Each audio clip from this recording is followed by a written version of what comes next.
eu sou a Rose da Match IT e hoje eu vou falar de um tema que está bem quentinho, assim, que só se fala disso, que é IA generativa, mas com um recorte diferente, né? A gente quer falar de IA generativa pensando nos líderes de negócio. E mais, tem uma pimentinha aí do que está rolando no Vale do Silício sobre esse tema. Para falar sobre isso conosco, tem um super especialista, que é o Dr. Cláudio Lima, ele é CEO da Microbrains. Tudo bem, Cláudio? Tudo bom, Rose? Como é que você está? Feliz de te receber. Obrigada por topar o convite. Prazer é meu. Cláudio, você pode contar um pouquinho da sua trajetória, até para o pessoal entender por que eu estou tão feliz assim de estar aqui com você, estou muito honrada. Se você puder contar da sua experiência. Tá, tudo bem, Rose, obrigado. Bom, faz um bom tempo que eu trabalho em inovação, desde acho que toda a minha vida eu trabalhei em inovação.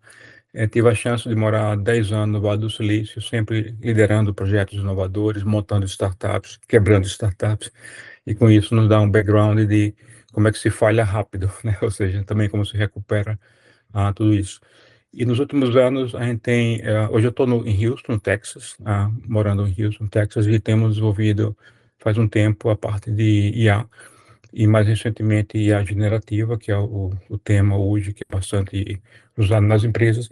Só que o nosso desenvolvimento é um pouco diferente, ou seja, a gente não iniciou na ideia do IA público. Então, desde que a gente fundou a Microbrains, a começo do ano passado, já viemos trabalhando um pouco nisso. O objetivo sempre foi o sistema de especialistas, ou seja, o IA, do jeito que ele está hoje, é muito aberto, eu chamo Big Brain. Ele faz tudo, mas ao mesmo tempo ele não faz nada, né? Então você tenta falar com ele, mas as informações não são precisas, certo? E nós já sabíamos disso, então iniciamos desde o começo no IA empresarial, que é o que hoje está sendo a grande moda, a bola da vez, né? Então a gente já sabia disso um pouco antes, então o foco foi que modelos especializados é o que realmente vai dar certo nas empresas e nos governos.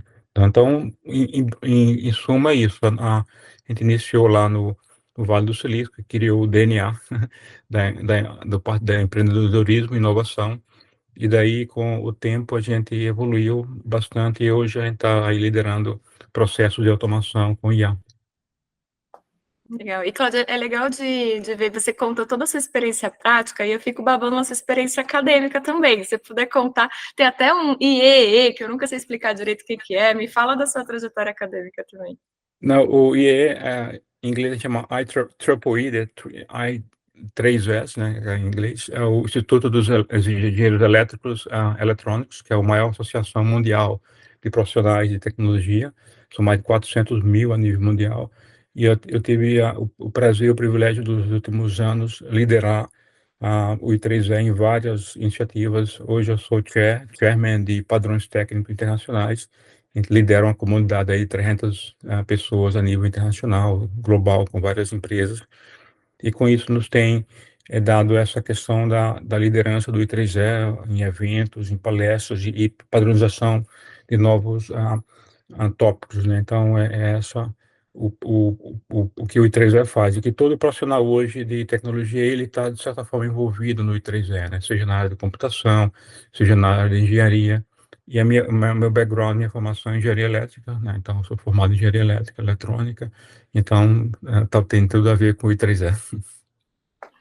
Fez engenharia e depois fez negócio também, que eu sei, né? Foi fazer. Isso, é a tendência natural do engenheiro. Boa. Seria essa. Cláudio, vamos começar a desmistificar ou Não. contextualizar assim o básico, assim. IA, tem gente que fala, não, mas a IA já existe há anos, décadas, né? Não, mas a IA generativa surgiu com a OpenAI, GPT. Me fala a diferença, né? O que é IA generativa? Você puder dar uma visão geral de contexto, só para a gente aterrissar. Sim, correto, Rose. Realmente o conceito é um pouco misturado, a gente não sabe que existem diversos flavors ou diversas cores do IA, né? Então o IA começou aí há muito tempo atrás, né? Não é uma tecnologia nova, mas assim, só pegou impulso aí nos anos 2016, principalmente 18, 19, 20, teve o grande boom aí do tal do machine learning, ou a gente chama em português aprendizado de máquina, que é basicamente automação, é basicamente muito treinamento de dados para você prever dados e e detectar spam em e-mail, e tem umas aplicações bem específicas do machine learning. E daí também o deep learning, que é uma versão mais sofisticada que envolve aprendizado neural de redes mais profundas, né? Também ele foi bastante usado, e ainda é, em visão computacional, né? E várias aplicações que exigem aí, por exemplo, o carro autônomo, né? O veículo autônomo que guia só é baseado em redes neurais, a de deep learning. E toda essa base aí, ela já vem sendo feita um bom tempo atrás, aí nos últimos 5, 6 anos, bem sólida. O IA generativo é uma coisa nova. Ela começou lá, mais ou menos, 2016, quando a Google, através das pesquisas, lançou um paper em 2017 chamado Attention is All You Need, ou Atenção é tudo que você precisa. Esse paper foi o ponto inicial da IA generativa. Esse paper é bem famoso aí na literatura, então eu diria que isso é um marco inicial, 2017. E lançou a tecnologia do Transformer. O Transformer é uma tecnologia nova, né, que surgiu há pouco tempo, que tem toda a base hoje que a gente conhece da IA generativa é baseado nesse Lego bloco aí do Transformer.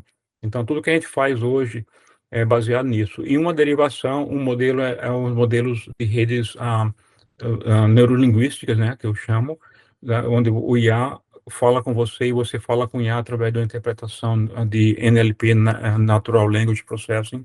Isso aí faz parte do que a gente fala que é o IA e o LLM, o tal do LLM, Large Language Model, que são os modelos no qual você treina toda aquela base, todo aquele cérebro que o Google o OpenAI e o Meta, eles têm hoje do IA generativa baseado em milhões de parâmetros, bilhões de parâmetros são treinados, exigem vários dias de treinamento, capacidades imensas de GPU da NVIDIA, de outros, treinados em data center, e isso tem um custo absurdo. São poucas empresas hoje que conseguem hoje manter esse grau de investimento. Então, eu diria as 5 big tech aí, elas conseguem, então, manter. Então, o que há de novo, então, é que essa questão do Transformer, ela veio, então, aí no GPT-1, GPT-2, e teve o grande boom, foi que é quando a OpenAI decidiu, não, agora eu vou colocar um sistema de chat e lançar ao público. E foi aí em novembro de 2022, quando, então, o ChatGPT lançou o 3.5, ele lançou no mercado, e foi aquele grande boom. Então, a partir de novembro de 2022 até hoje, então, eu diria que é o grande nascimento de um novo segmento do IA, que a gente chama IA generativo, porque ela gera texto, gera vídeo, gera novos modelos de mídia. Tá? Então, é a diferença entre ela. Mas não deixa de ser uma rede neural, não deixa de ser um deep learning, é uma subdivisão, uma subcategoria do IA, só que agora com muito mais aplicação. Eu diria que o maior segredo e o maior benefício do IA foi a primeira vez que você pode, então, falar com o IA, certo? Até então, você não conseguia falar com IA, você tinha que processar dados e só o pessoal de TI tinha esse segredo aí de mexer com machine learning, mas com IA generativa, qualquer um, como nós, podemos usar, então, interagir com IA. Então, esse grande boom foi graças a esse módulo de neurolinguística, que foi, eu chamo Neurolinguistic Inside, quando você tem o processamento lá do IA, podendo compreender, falar e entender a linguagem humana. Então, é a grande revolução que está surgindo. Então, seria esse o diferencial. Boa. Agora, eu imagino um líder de negócio desesperado, né? Que não, só para as big techs, tem que comprar Nvidia, tem que saber de linguística. Desmistifica para quem é de negócio, o que que importa.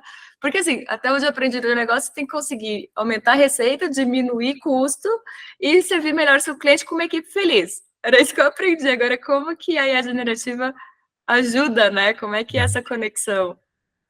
Rosa, esse é um ponto importante, eu diria não só para o empresário, mas para nós profissionais do conhecimento. Eu chamo que a maioria de nós somos analistas, lemos documentos, interpretamos informação, somos consultores, trabalhamos muito com a tecnologia da informação.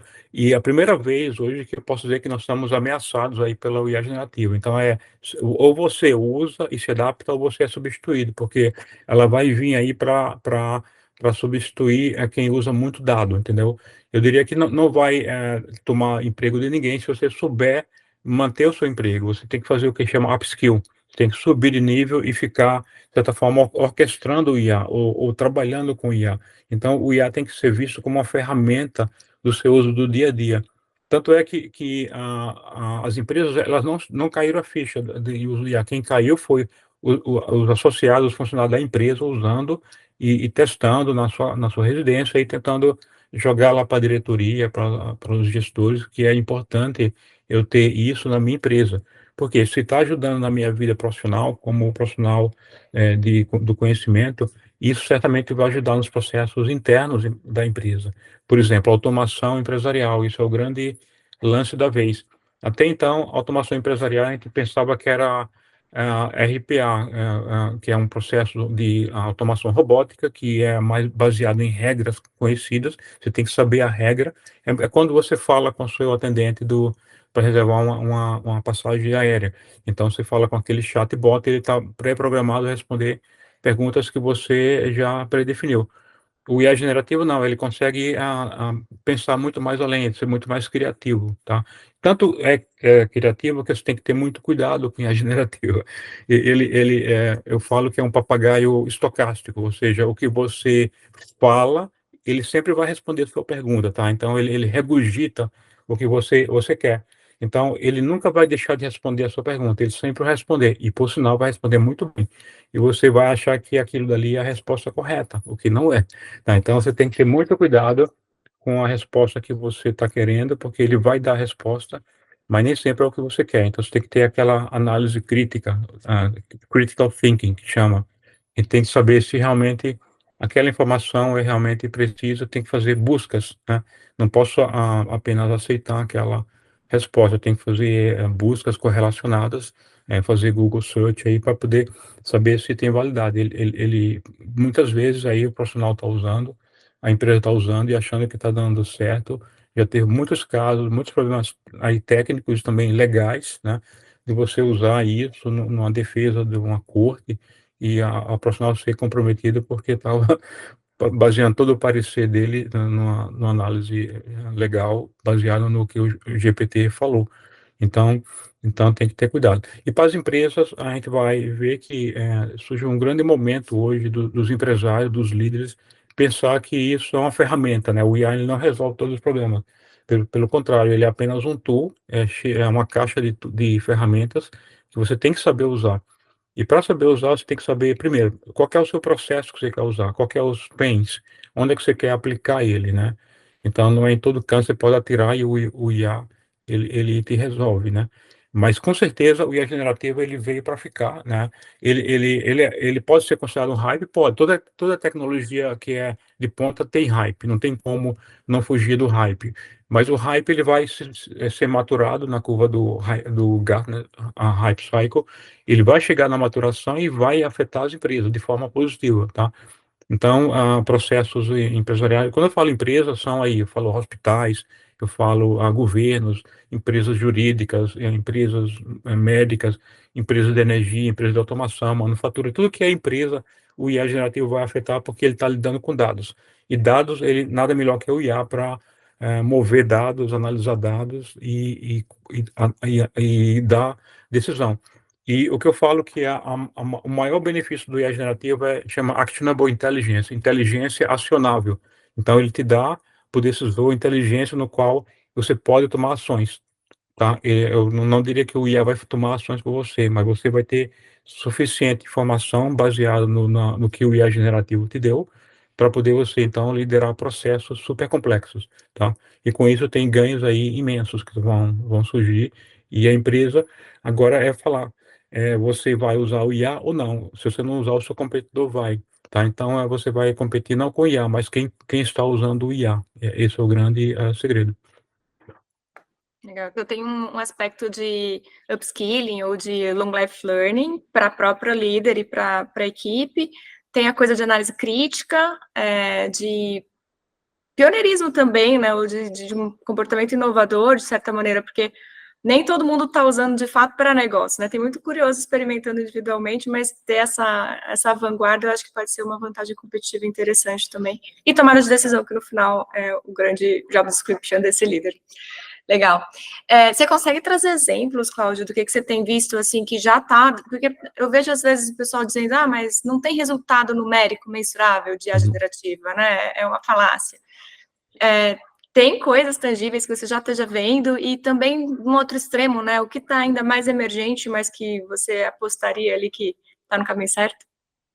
Bom, tem bastante coisa já em produção, a gente chama produção quando ele está a nível comercial. Ele passou da fase do piloto, né? Nós temos algumas fases. Tem um piloto, tem um mínimo viable product, que é um MVP, e depois você lança o comercial, e quando ele está comercial, ele vai afunilando. Então, são poucas as empresas hoje que têm o IA generativo a nível comercial, certo? Comercial em produção. E a maioria das aplicações, Rose, são aplicações em conteúdos. Marketing, conteúdo, vendas, automação de atendimento ao cliente, que isso é um grande aplicação que muita empresa já está usando, fazendo suporte ao cliente em catálogos de buscas, né? Que tem muitos produtos, você tem um catálogo aí de 50 mil produtos, você não vai hoje entrar no site e fazer busca, então o IA, ele pode então ajudar você nessa busca, na identificação de um produto, então é uma aplicação aí, não é tão difícil de fazer. Mas eu diria que eu diria 90% das aplicações hoje é no IA, que você, do dia a dia empresarial, marketing, vendas, comércio. O que nós estamos fazendo na Microbrain basicamente é um pouco diferente. Nós estamos focando no mercado da indústria, tá? Uma indústria pesada, heavyweight, que chama. Então, onde tem vários dados operacionais, lá em silos, ele tem vários dados que são altamente valiosos para a empresa e estão lá parados, certo? Então, o machine learning tentou ressuscitar esses dados. Então, você consegue treinar modelos de machine learning com isso, mas não é suficiente. E tem muito dado lá, muito bom e bastante qualidade que você hoje pode retirar aquilo e treinar modelos. E esses modelos são modelos de IA específicos para a empresa, tá? Eu até digo que você não vai competir com as ferramentas de IA vão estar aí, são tudo open source e qualquer um pode usar, então tecnologia não é o problema. Então, se você quer se diferenciar na sua solução, a tecnologia está no mercado, você compra, subscreve e usa. O segredo são duas coisas, é o processo que você usa, que é único, é o seu DNA, e o dataset, que é o dado. Então, se você combina um processo de automação que só a sua empresa tem, a outra não tem, e o dado específico, isso por si cria um modelo único, nenhuma empresa vai ter. Você não pode copiar o modelo da sua empresa e jogar na outra, que ele não vai funcionar. Ele vai funcionar se for um modelo genérico, mas sempre as adaptações e customização, que é o que nós fazemos na Microbrain, ele vai então criar um footprint, um DNA, que só aquela empresa vai usar, e vai ter um alto performance. Por quê? Porque ele não vai alucinar. Ao contrário do que eu falei, quando você usa o GPT e outros modelos, ele alucina, ele é muito público, muito aberto, então você acha que está tendo informação, mas talvez você tenha desinformação.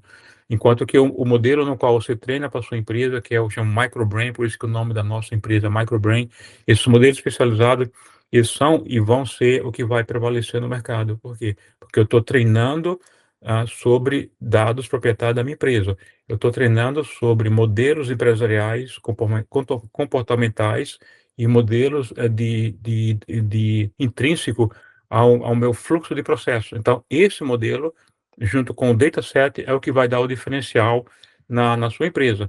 Tá? Então, isso que as empresas têm que se atentar. Então, eu posso hoje treinar a baixo custo um modelo de Big Brain, que é um que está lá, eu posso treinar ele de tal forma que ele fique menor.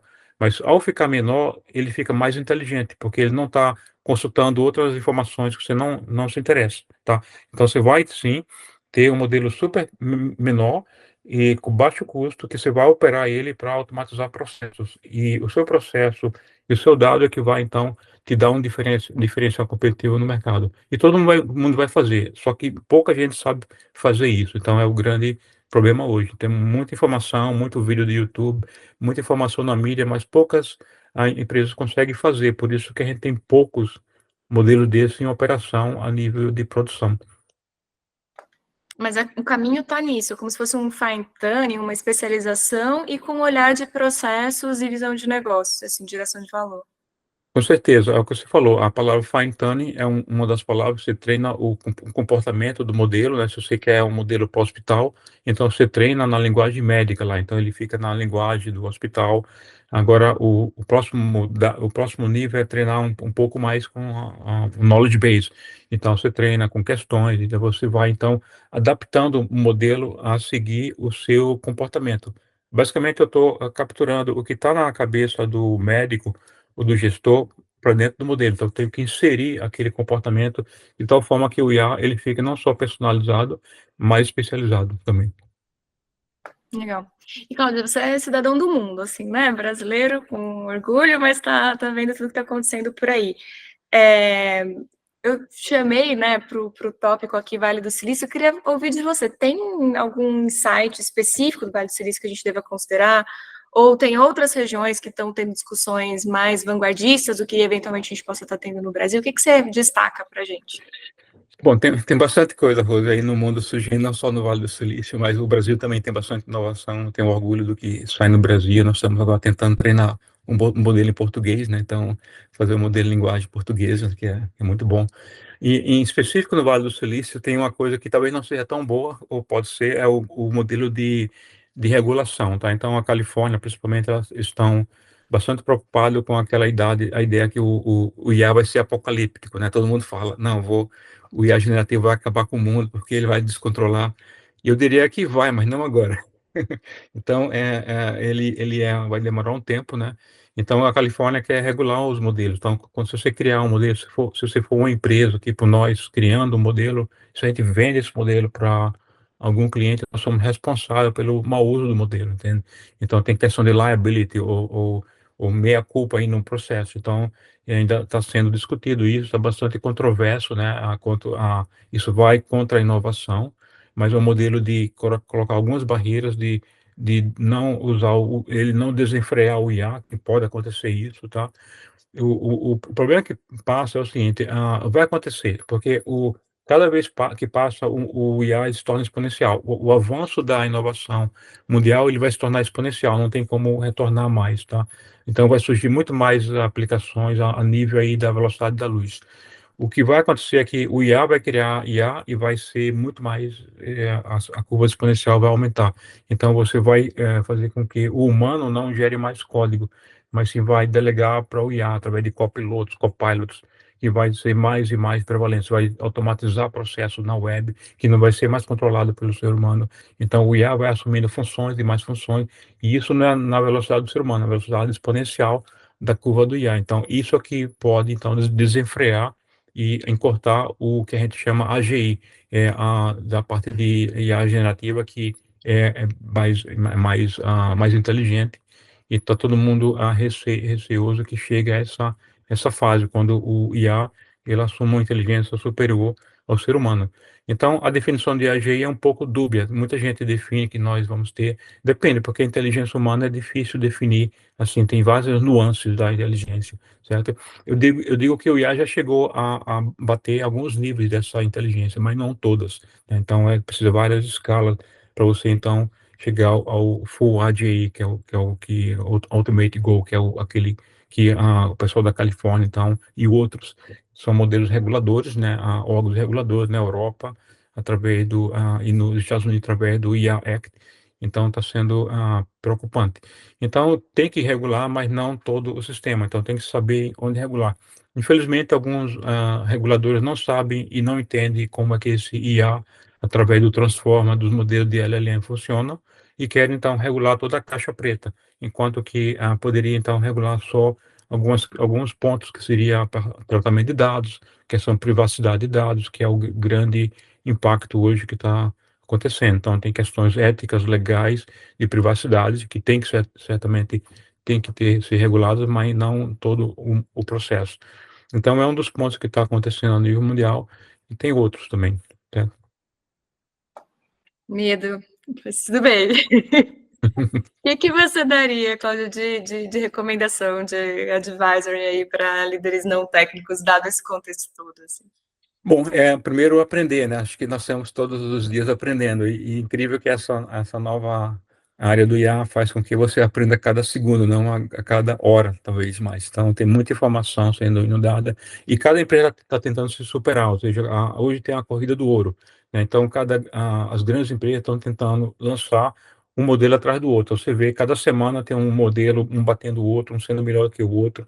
Então, essa grande guerra aí de modelos do Meta, do OpenAI, do Microsoft, da Google, tentando um ser melhor que o outro, e não tem como cada um tá correndo. Então, quem tiver um poder computacional maior em um big pocket, ter bastante capital para investir, vai sair na frente. No fundo, vai surgir, vai ficar só meia dúzia de empresas aí dominando esses grandes modelos, e embaixo, a camada de baixo, vai ser o usuário, nós, como empresas, usando o modelo, mas, de certa forma, modelos menores, modelos mais especializados, que se adaptam aos nossos processos de conhecimento, que trabalhamos com bastante inovação, vamos usar isso, certo? Boa. E nessa de aprender, nessa velocidade toda, quase que tem um reaprender a aprender, né? Porque aquela coisa de a cada ano educativo você tem uma pauta fixa, já não faz nenhum sentido mais. E aí eu queria que você comentasse, Cláudia, acho que você acabou não trazendo o HIT, que eu achei bem legal a proposta, né? Que é o Houston Institute of Technology. Tá. E se puder contar um pouquinho. Não, legal. Nós estamos montando um curso super inovador a nível, inclusive, mundial, que vamos lançar no Brasil em breve. É um curso para treinamento e capacitação de gestores, né, de decisão a nível de C-level, CEO, CFO, CIO, para basicamente educá-los e guiá-los a como montar um IA generativo na sua empresa. Então, hoje o decisor ele se vê muito perdido, muita informação. Quanto mais informação, você não tem conhecimento. Então, a gente quer, dessa forma, deixar a coisa bem clara, o que é que eles devem fazer e o passo a passo, de tal forma que o IA generativo ele tem e vai se inserir na transformação digital das empresas. Então, transformação digital é um tema que todos já estão fazendo, né? Só que eles não têm esse módulo ainda. É importante que o gestor adicione o módulo de inteligência artificial generativa na sua empresa, e é o que nós vamos guiá-lo num plano de 90 dias, o que é que eles devem fazer, contratações, treinamento do pessoal, como inicia com os projetos, qual é o projeto que eles devem iniciar, como deve iniciar, quanto deve gastar, o que é que eles devem considerar. Então, evitar gastar um orçamento grande, não precisa, começa em um orçamento gradual até, então, ter ciência que eu posso, então, e devo usar na minha organização. Então, são questões aí bem pontuais, eu diria. Então, esse curso que nós vamos lançar, ele visa justamente essa educação empresarial que não existe no mercado. Não é um curso técnico, qualquer um pode fazer, mas ele vai ter coisas aí que vai ensinar um pouco da tecnologia, lógico, mas vai ser muito hands-on, vai ter bastante interativo e com grupos, então é um aprendizado que todos vamos fazer. Então é isso, esse é o objetivo aí do IA generativa para decisores, que vai ser lançado pela RIT. Ansiosa, ansiosíssima em saber mais e ver aplicado, e tô vendo que o mercado super precisa. Parabéns pelo trabalho, pela iniciativa, pela generosidade de compartilhar seu conhecimento com a gente aqui hoje, com a gente aqui na Match IT, e agora com essa linha acadêmica também, orientadora aí de conhecimento mais formal. Muito, muito obrigada mesmo por tudo isso. E queria abrir aí, Cláudio, para mensagens adicionais para os inovadores que estão assistindo a gente. Bom, Rose, obrigado primeiro pelo convite estar aqui. Acho que é importante a gente saber um pouco sobre isso, né? E a mensagem final é: vamos aprender, né? Acho que não tem como voltar mais. Eu acho que o IA vai ter um papel relevante na nossa vida, na nossa sociedade, de tal forma que a gente não pode ser ultrapassado, ou seja, pelo IA. Temos que estar um pouco na frente e usar, né? Temos que usar. Se a gente não usa, alguém vai usar. Tá? Então, hoje, o diferencial competitivo de cada profissional, cada empresa, vai ser o uso bem feito do IA para aumentar a produção, reduzir tempo, reduzir custos e aumentar, então, toda a eficiência de uma empresa e governo nos seus projetos e produtos, né? Então, é essa a mensagem final. Maravilhoso. Obrigada demais e nos vemos em breve. Espero te reencontrar logo aqui. Obrigada pela sua Tá bom. disponibilidade. Obrigado, Rose. Obrigado pelo convite. Até mais. Até mais.